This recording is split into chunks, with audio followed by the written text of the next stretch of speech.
Utajiri hautafutwagi kwa maombi.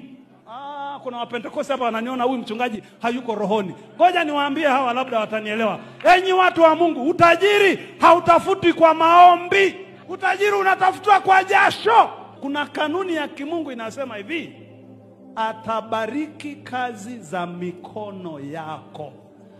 Sasa wewe hujampa Mungu kitu cha kubariki, unafunga na kuomba, unashinda njaa, utakonda bure.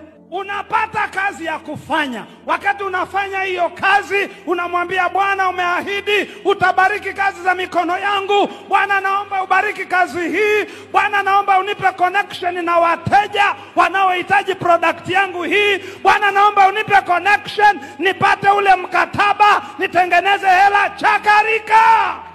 Ukiwa mcha Mungu, unachakarika. Mahali ambapo watu hawafanikiwi, wewe utafanikiwa.